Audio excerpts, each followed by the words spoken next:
France, let's turn to Britain, where Prime Minister Boris Johnson's troubles just don't seem to end.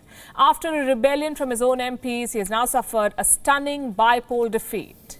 His party has lost the seat of North Shropshire, a seat it had controlled for the last 38 years. The Conservatives won every election on this seat since 1983. They've now lost it like tears in the rain. So why was this bypoll conducted? Because the sitting Conservative MP had to resign over charges of lobbying. This is the man we're talking about, Owen Paterson. He was accused of misusing his position for the benefit of two private companies. Prime Minister Boris Johnson, in fact, tried to hide his actions. He was called out, forced to backtrack, withdraw his support, and now he has been punished. The Conservatives have lost the seat by nearly 6,000 votes. It is a humiliating loss, one that reflects deep public dissatisfaction in the Conservative Party. The winning candidate is Helen Morgan, a Liberal Democrat. She says that through her victory, the people of North Shropshire have spoken on behalf of the British people that Boris Johnson's party is over. Tonight, the people of North Shropshire have spoken on behalf of the British people. They've said loudly and clearly, Boris Johnson, the party is over. Mr Johnson, you're no leader. Many of your predecessors took office because they believed in a sense of national service, that they were duty-bound to do what they believed is right for our country, to represent all of us, even if we disagreed with them. Mr Johnson, this is not how you operate. Too often this is all about you and never about us. Too often it's all about you and never about us. Well, some would say it's a fitting description of the British Prime Minister, who's often accused of being self-obsessed or of being too, quote-unquote, chained to his ego. This is evident in the kind of remarks he makes. Last year, when the pandemic was at its peak in the UK, he refused all calls to impose a lockdown. He said he would rather see, and I'm quoting, rather see bodies pile high in their thousands. Cut to December 2021, he has imposed strict pandemic restrictions which require people to work from home and carry mandatory COVID passes, despite his own party MPs calling these measures draconian. On Tuesday, nearly 100 Tory MPs rebelled against Boris Johnson. They voted against his COVID restrictions in the House of Commons. This was the largest internal rebellion on record since Boris Johnson became Prime Minister in 2019.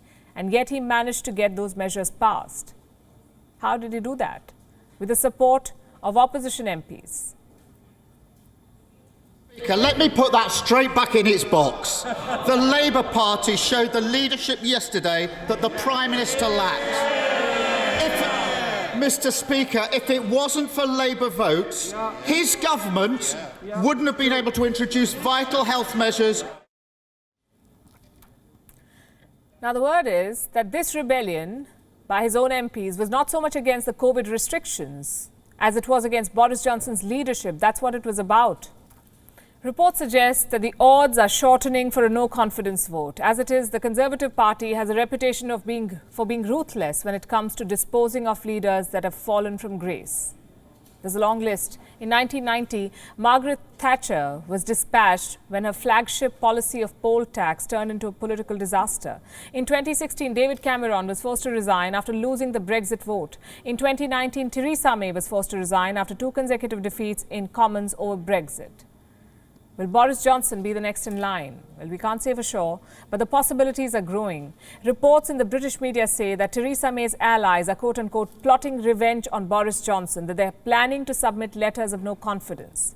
In fact, one Tory MP has publicly confirmed sending a letter of no confidence to the party leadership. Sir Roger Gale, a veteran MP from North Thanet and a vocal critic of Boris Johnson. He says the trigger point has been reached and Boris Johnson is no longer fit to lead the Tories. Now, here's the thing. For a no-confidence vote to take place, at least 15% of Conservative MPs must send a letter of no confidence to the party leadership. In the current Parliament, there are 361 Tory MPs. At least 55 of them need to agree for a no-confidence vote to be held. 55. How many MPs voted against Boris Johnson's pandemic plan? Nearly 100. What are the chances these MPs will also vote to sack their leader? We'll have to wait and watch to find out. WION is now available in your country. Download the app now and get all the news on the move.